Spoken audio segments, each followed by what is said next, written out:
I'm talking to you now. Yeah. Yeah.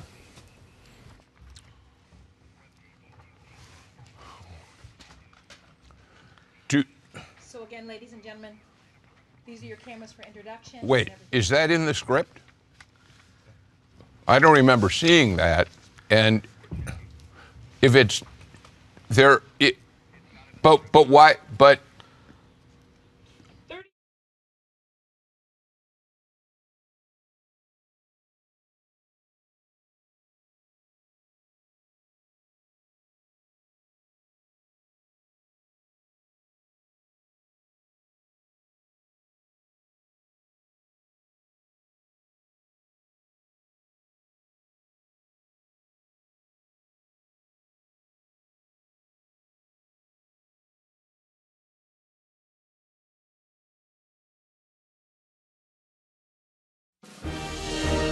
The 2018 Atlanta Press Club Loudermilk Young Debate Series, brought to you from the studios of Georgia Public Broadcasting.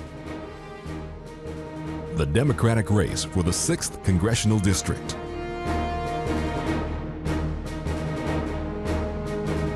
good morning. I'm Bill Nygett, the host of Political Rewind on Georgia Public Broadcasting Radio. Welcome to the Atlanta Press Club Loudermilk Young Debate Series, originating from the studios of Georgia Public Broadcasting in Atlanta. This is the debate among the Democratic candidates for Congressional District 6. District 6 includes parts of East Cobb County, North Fulton, and North DeKalb counties. Let's meet the candidates. We'll introduce them in alphabetical order. Kevin Abel is the founder of Abel Solutions, a technology consulting company. Bobby Capel is a former news anchor with CBS 46.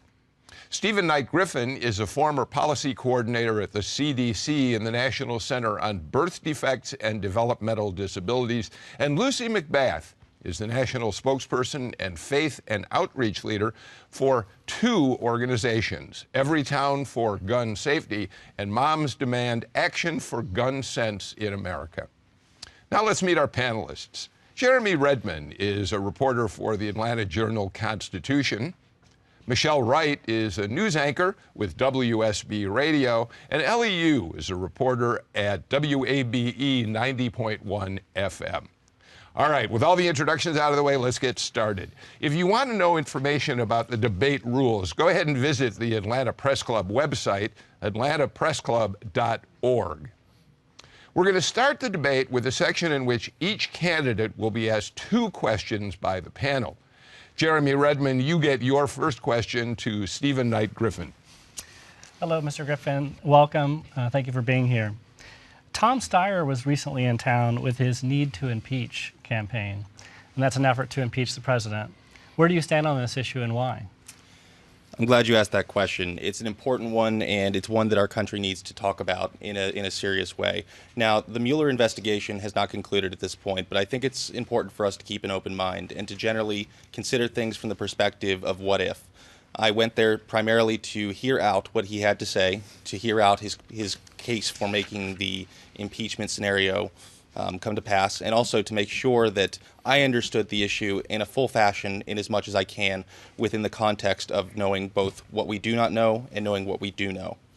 I think it's important for us as prospective candidates to have a full understanding of the issues and for us to approach them in a forthright and straightforward manner. And so I wanted to hear out someone who has paid a lot of attention to what's going on, and I wanted to pay attention to someone who has put a lot of thought and a lot of effort into what they're trying to do. I keep an open mind, and I encourage other people to do the same.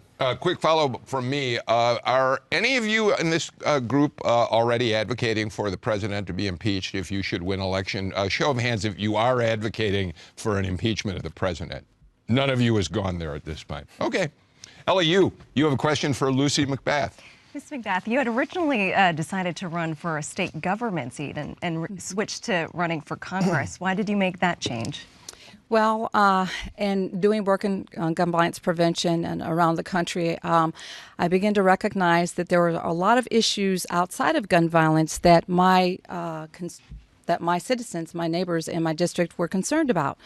And so I was running for District 30, House District 37, but in light of everything that I saw happening with Parkland, I just decided that enough was enough. I spent a lot of time the last 5 years around the country talking to our federal legislators, talking to our state legislators, trying to bring some common sense solutions into our existing gun culture. I just thought when I saw those children stand up, I thought enough is enough. Someone needs to help support them fighting for their lives. And watching television, watching President Trump with our legislators, I kept saying, I know the right questions to ask. I should be there. I know how to hold them accountable. And that's why I decided to switch for this race. Thank you very much, Ms. McBath. Michelle, right, it's your turn to ask Kevin Abel a question. Mr. Abel, as we know, this district gained a lot of publicity last year in the run there. And it's a bit of an uphill battle for a Democrat. Tell me why you want to run, why you want to represent this district. Thank you, Michelle. I came to this country at the age of 14, and I've lived here for 40 years, and I've lived the American dream. I've raised my family for 26 years here in the district. I've created a business. I've created good-paying jobs in Alpharetta. I've been deeply involved in the civic and community life of Atlanta. And I've lived the American dream, but I fear that this dream is not available for so many Americans anymore. I fear that Congress is broken. The big issues of our day are not being addressed. I am going to go to Congress and work to find bipartisan resolutions to the key issues facing our country. I am committed to solutions for America, and I'm committed to making sure that we protect our American dream for future generations. I want to ask you a quick follow-up, because you're the one candidate on the panel who has the most dramatic commercial, essentially being very, very critical of President Trump. Can a candidate who is as anti-Trump as you portrayed yourself to be win this district in a general election? I think it's safe to say that all of the candidates, in fact, all Democrats in our district, are viscerally anti-Trump. But in addition to that, we have a significant segment of the independent and Republican electorate in this district who themselves are extremely unhappy with the direction that President Trump and Karen Handel, by extension, are taking the Republican Party. I believe it is absolutely time to call out President Trump and to call out Karen Handel for the things they are doing and not doing for our country, and these are votes that can be won in November. Thank you for that. Jeremy Redmond, your question for Bobby Capel. Hello and welcome. Thanks for being here. Thank you. Just yesterday, Congresswoman Karen Handel sent out an email to her supporters warning that the Democrats are seeking to retake the House, and warning that if they do, Nancy Pelosi could return as the House Speaker. If you're elected, if you win this primary and you defeat Karen Handel in the general election, what would be your position on returning the gavel to Nancy Pelosi? Well, I think it is time for new leadership in Washington on both sides of the aisle. And I think there's a reason we have seen so many people just on this stage alone and across the country, first-time candidates stepping up and running for office. It's not because they like the status quo. 125,000 people came out to vote right here in Georgia's 6th District just about this time last year in that special election, and they voted against Karen Handel. And again, I think this has a lot to do with the fact that people are not content with where this country is headed right now, and I believe it is time for new leadership. Ellie? I'm sorry. Yeah, no, that's right. Ellie, it is your turn to ask Stephen Knight Griffin a question. I apologize. Mr. Griffin, do you support a single-payer health care system? And if so, how would you propose a system like that to be financially feasible? Thank you for the question. Right now, from the proposals that I've seen, I think a single-payer system is, while it's a laudable goal, it's also very expensive. Some of the proposals that I've seen amount to about $3 trillion, and I'm open to seeing various plans to pay for that. But in the interim, I think it's really important for us as Democrats to focus on what is pragmatically possible in the future. So what I propose in lieu of a single-payer system is actually a robust public option.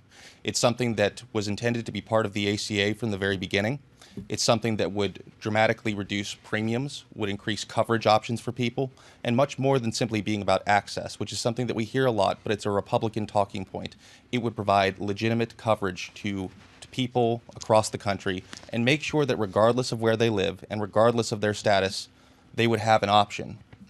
and make sure that they have, in turn, the care that they need in order to live healthy, quality lives.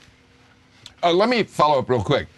If you should win election in the fall, but the House doesn't become Democratic, if the Democrats don't take control, how much leverage do you imagine you'd have to promote your health care plan? That's a great question as well, and one that I've thought about quite a bit. So if we do not manage to flip the House and the Senate, which I think is far from a foregone conclusion at this point, I think that this could be argued from a financial and fiscal responsibility standpoint. And from what I've seen from the votes that have taken place, the ACA isn't going anywhere. If they had had the ability to repeal it, they would have done so already. If they had had an alternative plan, they would have done it already. Okay, thank you for that. Michelle, you have a question for Lucy McBath. Ms. McBath, part of this district, as we know, it made history last year as the most expensive House race. And so I ask this because looking at some of the research that I've found, raising money, you're kind of on the tail end of that. How do you hope to gain publicity and get your name out there so people know what you stand for in light of that? Well, as we know that I'm the late bloomer to this race, I did jump in late, but I do know in the work that I've been doing with Everytown for Gun Safety and Moms Demand Action for Gun Sense in America, I do know that there are other organizations, gun violence prevention organizations, also Emily's List, that are investing in me. And I welcome that investment because I know that they believe in me. They believe in my ability to make an impact in Washington. And there are other organizations as well that are willing to, so to speak, place their bets on me in going to Washington and doing what's right for the citizens of the 6th Congressional District. Before we go on to another round of questions, I want to follow up to a couple of things that were said earlier, if I may. First of all, Mr. Capel, you already said you would not vote for Nancy Pelosi as Speaker if Democrats take control. Are all of you committed? Which of you on this panel has already decided you would in fact support Ms. Pelosi for Speaker? None of you? Well, what I would say is that I don't think that we need to be discounting the good work that Nancy Pelosi has done on behalf of the Democratic Party. But of course, I don't think any of us on this panel could make those wise decisions without the resources and the information that we need. And we can only do that once we get to Washington. Anybody else want to have a quick response on that? Real quick. So I think all of us up here recognize the incredible work that Leader Pelosi has done from her perch in Washington, and what's more than that, just the incredible status she has as a fundraiser for the party and making sure that we move meaningful legislation through. What I think that we need, regardless of that, is fresh blood and new perspectives. And I've actually proposed several people that I think would be excellent alternatives, like Sherry Bustos. Do you want to get a quick shot at that, Mr. Abel? No, not right now. Thank you. Okay. Jeremy, we're back to you with a question for Kevin Abel. I want to ask about Pelosi. I'm curious to hear your position on that. But okay, I'm going to get it anyway. If you'd like to address it. Sure. But I do want to hear your position on something that recently happened where we had a large caravan of immigrants arrive on our southwest border seeking asylum from deprivation and gun violence, poverty, drug violence as well. How should the U.S. government respond to them? Yeah, Jeremy, thanks for all of your reporting on the immigrant issue and the refugee issue. We're a nation of immigrants who come to this country to work hard and achieve the American dream. You know, when President Trump declared his candidacy, he came down that escalator and denigrated Mexico and Mexicans. He stirs up hate and dredges up fear in the dark part of our human soul. This is not just a policy issue. This is a value that is core and critical to who we are as Americans. Right now, amassed at the border in Tijuana, right there in California, are migrants coming from Central America seeking asylum. Yesterday, 8 of them were allowed into our country, 7 children and 1 adult. We have a responsibility as a country, just as the Europeans have taken in Syrians who are migrating and fearing for their lives, so we have a responsibility to accept asylees who come to our country with a need and because of a fear of persecution from the countries they come from. Thank you for that, Mr. Abel. Ellie, you get the last question in this round, and it's to Bobby Capel. After many debates last summer, the Affordable Care Act remains in effect, but a lot of people say that it's not working for them. Insurance premiums are rising. A major insurer has pulled out of the marketplace in Metro Atlanta.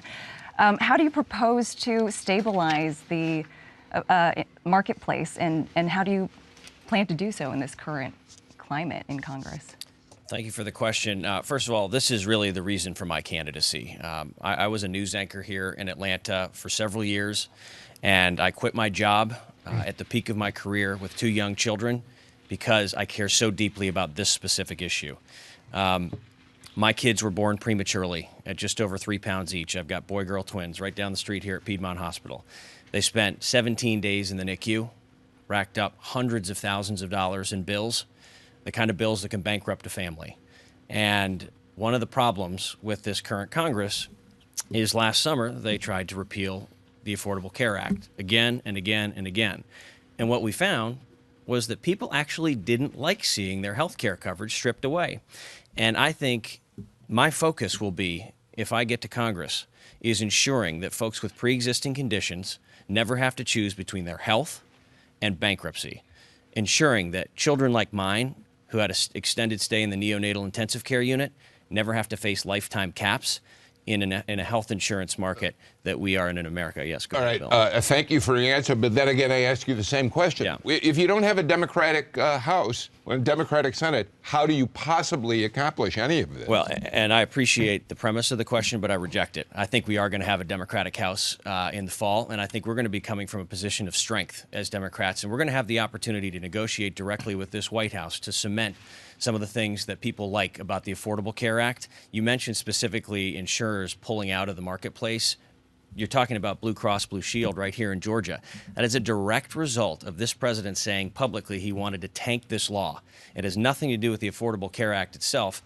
And in fact, it's why premiums have gone up 20%. We've got to stabilize the marketplace, and then we'll have better health care. All right, thank you for that answer. So, okay, that's our first round of questions for everybody. In the second round, we change things up a bit. Candidates are going to have an opportunity to ask a question of an opponent of his or her choice. The candidates get 30 seconds to ask the question, and there's 60 seconds for a response and 30 seconds for the rebuttal. By a random selection by our team, Kevin Abel, you are going to get the first opportunity to ask a question of one of your opponents. Thanks. And so my question is for Bobby. And, you know, we know that Nancy Pelosi is going to run to be Speaker of the House when we win the House next year. At 4 candidate forums, an AJC question, and I believe the way I heard your answer today, you're not answering that question directly. This is going to be a big issue in November. Frankly, it's already a big issue now. I'm not suggesting there's a right answer or a wrong answer to the question. I'm just suggesting that the constituents in the 6th District deserve Do you have a question? right answer. Yeah, no, I totally appreciate the question. And what I've been pretty clear on this from the whole time I've said is that I will vote for the speaker who best represents this district, and I believe it's time for new leadership. I understand, Bobby. And again, with all due respect, I think that this is a politician's answer. I think the people of the 6th District and Americans in general are tired with political speak. I think they want directness, they want candor from their politicians, and I think this is a question that could be answered now and should be for the 6th District. I'm not sure how much more direct I can be. Okay. All right, Lucy McBath, it's your turn. You get to ask one of your opponents a question. Thank you so much. I'd like to, if I may, direct my question to Mr. Griffith. Mr. Griffith, and having worked in gun violence prevention around the country for the last several years, I understand that the NRA leadership has actually been very successful in defunding any ability for the CDC to be able to do research on the implications of gun violence on American citizens. My question to you is, do you support that kind of research and why? Absolutely. And I'm glad you asked that question. Coming from CDC, it's incumbent upon me, and as the only person here with public policy experience, especially in the healthcare sphere, I really think that we do need to properly fund the study of gun violence, and we should do so without preconceptions. It's really important for us to have facts, to have evidence in order for us to properly approach the question of gun violence in this country. And so while the Dickey Amendment has largely been annulled by the omnibus spending bill, which was recently passed, we still need to actually pass that funding. And so to that end, I would go to Congress and I would support funding for CDC gun violence research. Thank you. Thank you. Okay, we'll move on then. You do have 30 seconds to respond if you want. No, I agree wholeheartedly. As having done this work in the among communities all over the nation, I see the implications every single day.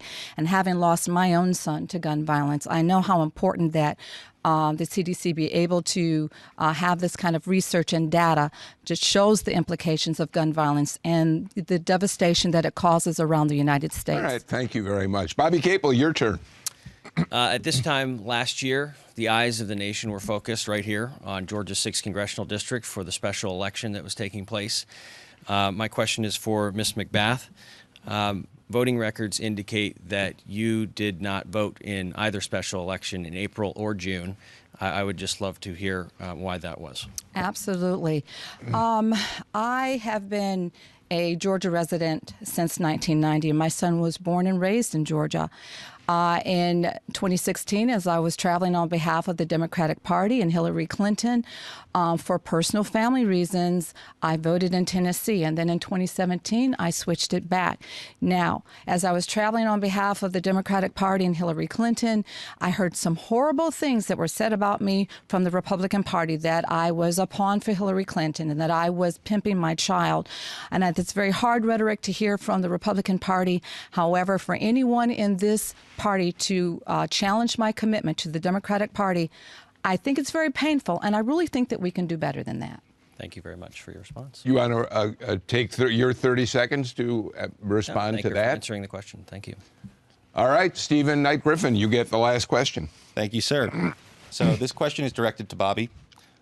Recently, 538, which is a statistical analysis group online, has shown us and has proven that the media has been taking a beating in terms of its credibility and in terms of just general perception. So my question is this: given the fact that Democrats, by and large, are increasing in favorability, but Republicans have dropped to 20% favorability ratings, how do you plan to address that, given the context that we will need moderate Republican voters to win the election in the 6th? I'm sorry, I guess I'm confused as the question. Okay.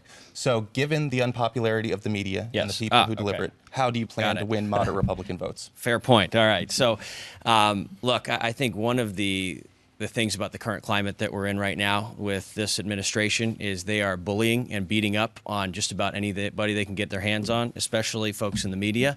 And I will tell you this, you'd be surprised at how popular local news personalities and newscasters and reporters are, because we are actually the ones uncovering stories in our communities.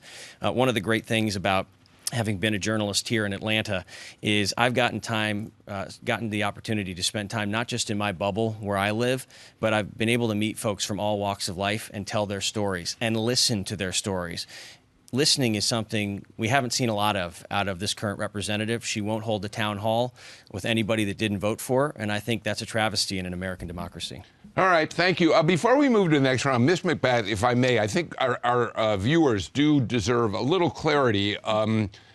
You said you voted in Tennessee for personal reasons. I think it's fair for us to ask, what does that mean? Well, my husband is a permanent resident of Tennessee. Okay. And there were some considerations that we were making, and we made those decisions, and we switched it back. I guess I'm asking, what does that mean there were considerations you were making? I do think that's a question that people have a right to ask. Well, I mean, my husband is a permanent resident of Tennessee, and, you know, we were dealing with some personal issues. Okay. His father was not healthy at the time. They run their personal family farm. So those are all reasons that we were considering at the time. Thank you. I'm really not trying to dig into your personal life, but I want to make sure our viewers get some sense of that decision. All right.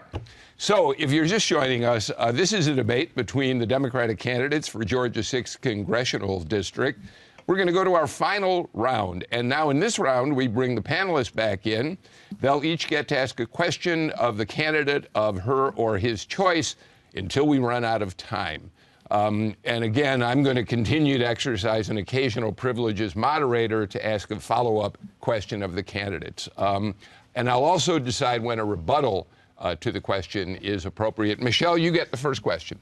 Ms. McBath, I'd like to point this to you based on the response that you just gave and based on last year's Democratic candidate and his how shall we say, where he lived, basically. And so just clarify, do you live in the 6th District? Yes, ma'am. I live in the 6th District. Jordan went to Marietta High. I have neighbors that I've been living amongst there since 2008. So, yes, I actually physically live in the district. Okay. You want to try one, Jeremy? Yeah, Mr. Capel. So John Ossoff narrowly lost to Karen Handel in the last election. What did he do wrong? How will you campaign differently if you advance past the primary? Well, I don't think this is an opportunity to discuss what was done wrong. I think he did a lot right in laying the groundwork for all four of us to actually have an opportunity to win this seat. This seat would not be in play were it not for his improbable campaign in last summer's special elections. I think for me personally, we're running on a bold message. If you've seen our TV ads, we're not shying away from anything. It has to do with our personal life experience. I think it's important that we have somebody that is not only willing to listen to the voters here in Georgia's 6th District, but that when needed, will stand up to President Donald Trump and his apprentice, Representative Karen Handel. Let me follow up, because I asked Kevin Abel this question, and you opened the door for it, Mr. Capel. How important is it going to be for a Democratic candidate in the general election to take on Donald Trump in a confrontational way? There are many people who criticize John Ossoff for not being tough enough in terms of dealing with Mr. Trump. How big an issue is Donald Trump going to be in the fall campaign? Well, while we are all running against Karen Handel, Donald Trump is the man who is looming over this entire country's electoral process in November. We've seen it in the special elections since right here in the 6th District with wins by Conor Lamb in Pennsylvania, Doug Jones in Alabama, big wins in Virginia by Democrats as well. I will not shy away from this president and shy away from calling him out when he's done something wrong. And I also won't shy away from the fact that Representative Karen Handel has attached herself at the hip to Donald Trump. She was up in Pennsylvania with him on stage at the Conor Lamb rally. Okay. She doesn't represent Pennsylvania. The only reason she's there is because she's with the president. Thanks. Ellie? Speaking about the president, Mr. Abel, is there an issue you'd be willing to work with the president on? I'd be willing to work with the president on just about any issue if he approached us, the Democrats in Congress, with some reasonable-minded approaches to things like health care or immigration or the budget or climate change. So yes, absolutely. I am all about the fact that we need more rational-minded congressmen and women who are willing to come together, work across the aisle to find sustainable solutions that Americans deserve. So I would absolutely welcome the president and members from the Republican Party approaching Democrats and finding solutions to these issues. I believe healthcare is the most critical issue looming over our country, hanging over our head as we enter the next decades. It is imperative that we find sustainable healthcare policy for our country. Ellie, before we move on, you satisfied with what you heard there, or do you want to ask a follow-up?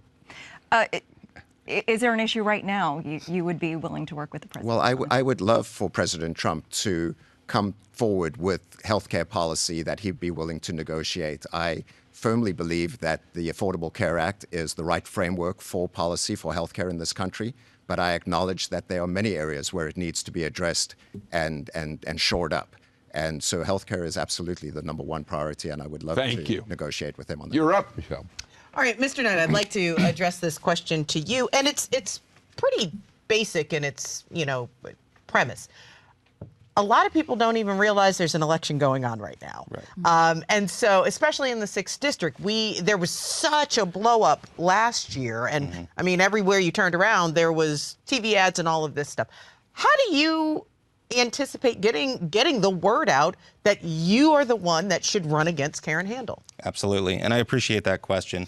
So I think that we have shown in the previous election that it's about much more than just how much money you have in your war chest. It's about candidate quality. It's about having a message, and it's about standing for something rather than simply standing against someone. So to answer your question directly, I plan to go door to door in as much as possible within the next 4 weeks to meet people, to have real conversations with people, because it is in those real conversations that we find the opportunity not just to win votes, but to change minds and win hearts. And we saw this with Conor Lamb, we saw it with Doug Jones, and I expect that it will be a successful approach going forward. All right. You okay with that one? I'm okay with that. All right, Jeremy, your turn. Ms. McBath, thank you for being here. Oh, thank you. You're a very well-known gun control advocate, and you've focused more attention on this issue by joining this race. Your family story is extremely compelling. I'm interested to hear where you are on other issues, though. For example, the opioid epidemic. It's extremely deadly. It's killing more people than car crashes at this point. What are your solutions for addressing this epidemic? Well, definitely, we know that is definitely a scourge on America. I think that being able to allocate some more funding towards putting, what do I want to say, eradicating this kind of opioid, eradicating this crisis. You know, we're spending a lot of money. We're giving huge giveaways to multinational corporations and to the rich. I believe that funneling some of that money and those resources towards this crisis is what the American people deserve. And that would be my decision in Washington, to make sure that we're spending the money and the resources where we need to, allocating them and doing what's best for the American people. I think that's a really important question right now, so I'd love to get a quick answer from everybody else on the panel. Why don't you can each have about 20, 30 seconds to answer it. Absolutely. So working with CDC as I did, I recognize the importance of addressing this crisis. I think we need to act locally. We need to equip first responders with Narcan, with naloxone, so that they can immediately save lives. More broadly than that, we need to fund rehabilitation and pharmaceutically assisted rehabilitation programs. And we also need to go and understand and underlie the base root of the problem. We need to go into these communities and understand what is causing the hopelessness and despair and that is fueling this crisis. You know, a lot of times this gets looked at as an issue in just poor communities. And that's just not the case. This affects everybody. We had a young woman in our office last month who lost her best friend to this exact issue. And one of the things when you dig deep into the Affordable Care Act, you see is that there's actually funding for not only counseling, but for help in prevention and treatment for the opioid crisis. Now, it's not enough, obviously, because we still have a massive problem. But Representative Handel actually wants to take that funding away. So we need to not only be looking at protecting what's currently on the books, but we need to look at where we can expand and help folks. So I'm in complete agreement with the comments of my peers here, but there's one other issue, and that is to go to the source. The pharmaceutical companies, the drug companies, have capitalized on these drugs and making them so readily available. We need to hold them accountable for much better controls over the access of it. So you support the municipalities around the country who have filed lawsuits against opioid manufacturers for false advertising, marketing, and that you would like to see that expanded, perhaps nationwide? Yes, I believe that the federal government has a role in holding these companies accountable, and the ridiculous fine that was slapped on the pharmaceutical companies last year is just not sufficient. Okay, should we point out that a couple of Georgia communities, including Savannah, I've been involved in that suit. Do you want to ask another question? Yeah, sure. Go ahead, Michelle. We'll go back the other way. All right, very good. Mr. Capel, let me address this question to you. Sure. We all know that we're in a predominantly red state here. Yes. And a lot of what we've talked about, there's been a lot of gun violence recently, all of that. Most of those that are running as Republicans are touting, we've got to keep the Second Amendment rights. Yeah. Tell me where you stand on that and what that looks like for people who are Second Amendment rights advocates. I think this is actually an area of agreement, not just on this stage, but in the Democratic Party right now, and also with common sense people who are Republicans as well. I think there are 4 things that can be done immediately to help stem the gun violence issues in our country. You got to start with universal background checks. We got to start by closing the gun show loopholes. Remember when they were going to ban bump stocks after the Las Vegas shootings? That never happened. That should happen. The fact that someone on the terror watch list at this time can still go purchase an automatic rifle or an AR-15 is absurd. There's also an issue that doesn't get quite as much discussion, but I think is equally important when it comes to gun violence, and that's domestic violence.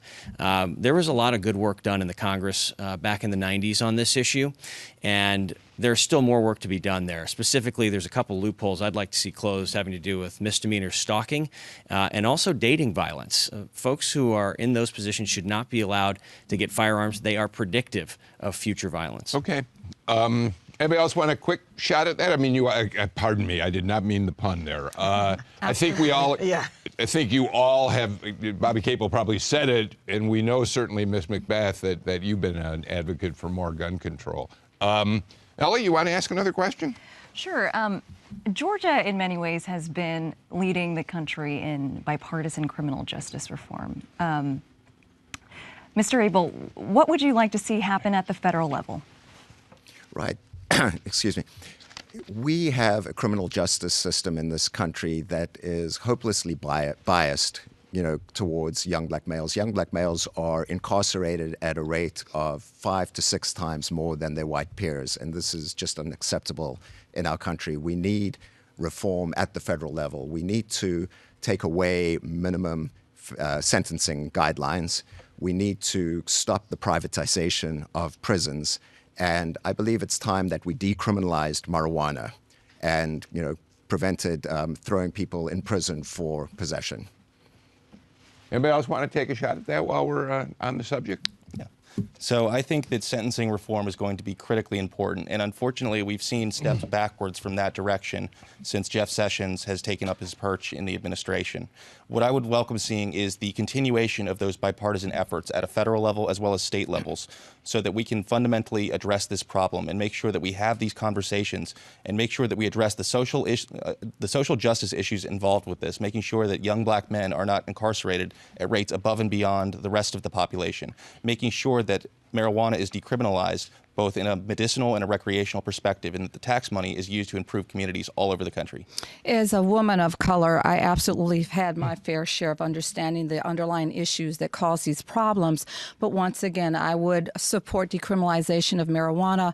I would also support the reducing the numbers of individuals that are being massively incarcerated, and also making sure that we are not privatizing our prisons. Having great exposure in this area and dealing with people all around the country, I think that these are some of the most common sense ways that we can change this culture. We'll give you a few seconds on this one too, Mr. Quick, this isn't criminal justice reform is an issue that used to be just a one-party issue, and now people of common sense on both sides of the aisle agree that this is something that needs to take place. Everybody here has hit on the two big ones, which is ensuring that we are not institutionalizing a whole class of citizens from the beginning. And secondly, ensuring that we're not profiting off the back of institutionalizing those citizens. Okay. Jeremy, your turn. Back to Ms. McBath. Yes. So the Republicans are campaigning hard to keep control of the House by focusing on their tax cut plan, saying that they're putting more money in taxpayers' pockets. If you win your party's nomination and you get into a contest with Karen Handel, how are you going to respond to that message? Well, I absolutely oppose the Trump Handel tax scam. I think that it's fiscally irresponsible, and I think that it adds $2 trillion worth of to our national debt. Once again, as I've said earlier, that I believe that we're giving these massive giveaways to multinational corporations and to the rich. What I really think that I really think that this really hurts our standing with the American people. I think that they're losing confidence in our president and not in the administration. And what I'd like to be able to do is I want to be able to give tax relief to middle-income families and small businesses. Heavens knows that they are the backbone of not only of America, but of the 6th congressional district. And I think that doing such is really going to give a lot of tax relief to people that need to be able to keep food on the table and pay their bills every single day. You're up, Michelle. All right, Mr. Abel, let me ask you this question, and it's, again, kind of basic in its questioning, but I'm eager to hear your answer. What made you think, I want to be the representative for the 6th District and I can do it, and how am I then going to work with those across the aisle? Right. So it goes back to an earlier question you asked me, and frankly, in the wake of the John Ossoff, Karen Handel election last June, I took a serious look at the situation. I wrote a letter to my friends at the AJC, and I said, what does the Democratic Party need in a candidate who can beat Karen Handel in November 2018? And I answered my own question. I said, we need a candidate who lives in the district for 26 years, perhaps. He's raised his family. Someone who's created jobs, someone who is of this district, been deeply involved in the community and civic life of Atlanta. I believe that I, having lived in this district, having befriended most of my friends, Republicans in Alpharetta, talked with them about politics for 20 years, found that there's more that unites us than what divides us.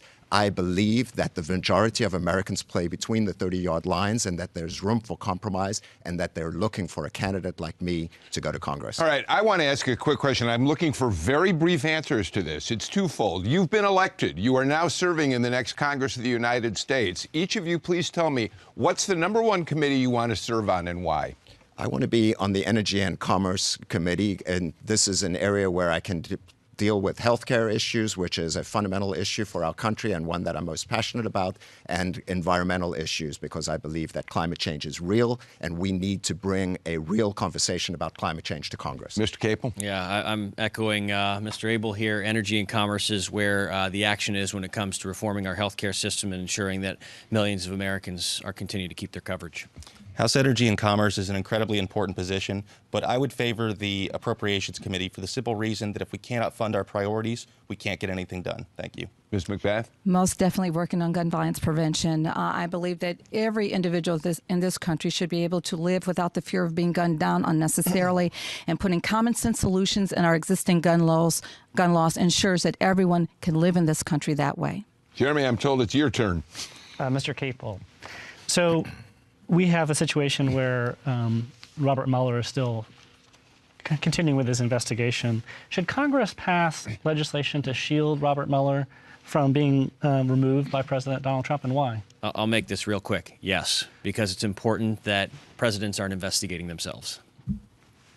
Anybody else want to weigh in? I believe that we should support legislation that prevents Special Counsel Mueller from being taken out of that position. He needs to be able to continue the investigation and definitely finish his job. I think that it instills confidence in the American people when that will be done. Yeah, absolutely. We should protect Robert Mueller and the ongoing investigation. This is one of the most critical, fundamental issues facing our democracy right now as we speak. I think that we absolutely should pass legislation given the current situation, but we also need to be very cautious in doing so because it is the insinuation of one branch of government into another, and this kind of thing can set a bad precedent. And if it were used in a way where the president was not being legitimately investigated, it could be problematic. So I would say that, yes, in this current situation, it's appropriate, but broadly, we need to have conversations before making this permanent. All right. Ellie? Mr. Griffin, Congress for the last year or so, there hasn't been a resolution on DACA, the Deferred Action for Childhood Arrivals program. How would you, given the current climate, try to resolve this issue? Absolutely. And I think that DACA is wonderful material for a larger bipartisan compromise on the entirety of the immigration issue. What I would like to see come out of the DACA situation is a pathway to citizenship for all of those children who came here through no fault of their own. This isn't just a matter of policy and reality. This is fact, and it's a matter of humanity and dignity. And these children and who came here through no fault of their own, it would be inhumane in the extreme, and it would be contrary to our values for us to do anything else. So I would like to see it be part of a larger compromise on a wide variety of issues. You want to follow up? What would this immigration reform bill need to include? Yeah. Absolutely. So in order to win the Republican votes necessary to ensure passage, I think that we would need to meaningfully compromise on border security. That doesn't mean I support a wall. I think a wall is really poor policy. It wouldn't work. It's silly. But I think that we do need to provide the technology, the tools, and the manpower necessary to secure our southwestern border and to make sure that not only from an immigration perspective, but also from a national security perspective, that we are safe in that sense. So let me do a follow-up. DACA has a great deal of bipartisan support. We all know that. And I can only assume that everyone on this panel, unless you tell me otherwise, supports a continuation of DACA. So let me ask the broader question, and let me start with you, Mr. Capel. What else should be included in an immigration reform package? Should there be a path to citizenship for undocumented residents of the United States? Should there be some safety provided to all of them without regard to whether they're deferred action on childhood arrivals? Let's start with DACA, and then we'll move down the line here. I think specifically on DACA, the president's decision was not only cruel, but it was reckless.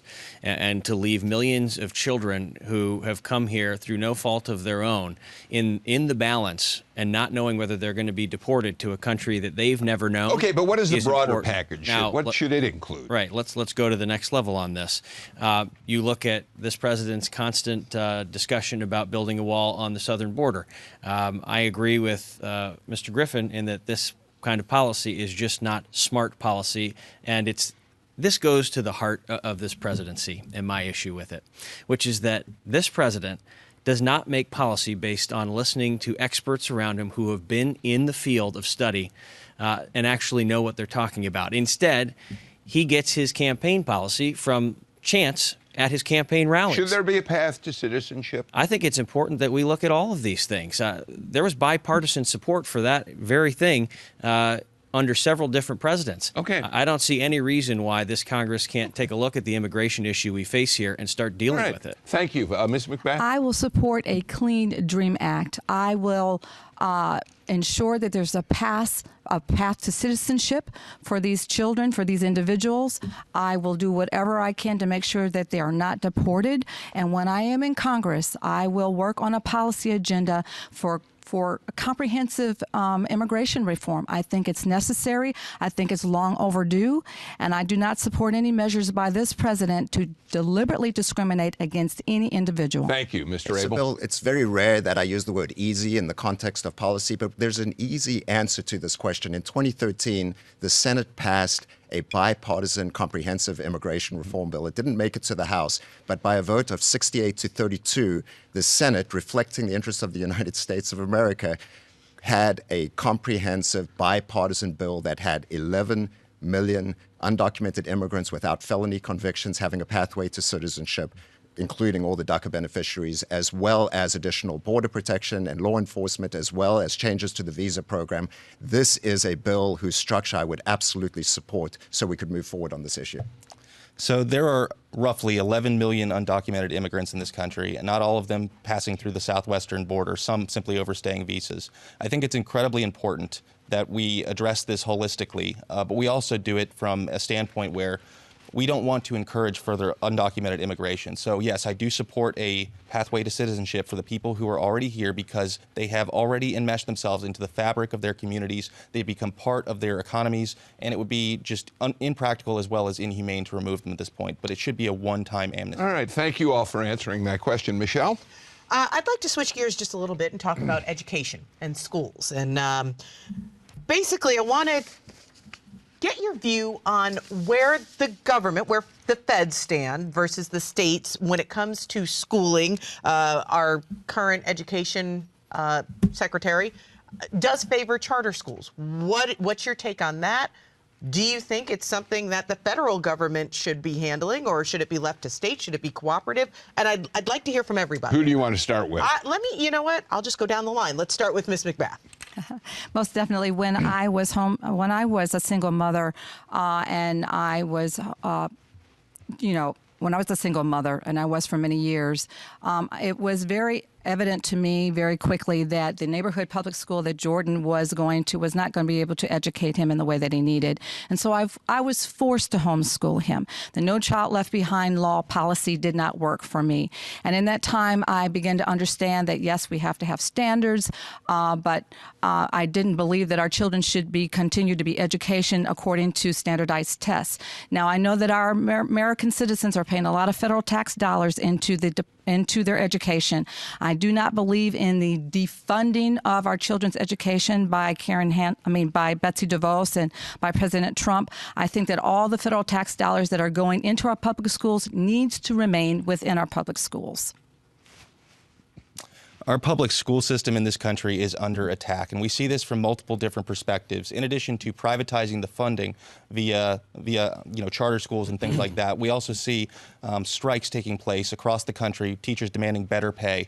And I think that the federal government has a role in resolving all of these. We need to provide additional funding for public schools, not diverted to private schools, but actual funding to improve teacher pay, to make sure that these public schools have the funding they need to achieve proper educational outcomes. That doesn't mean teaching to a test.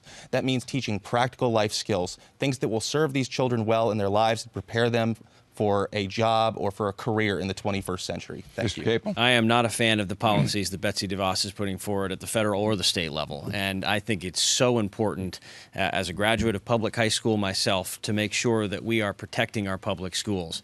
That is where the good work is being done. I come from generations of teachers. My mother was a teacher. My grandmother was a teacher before her.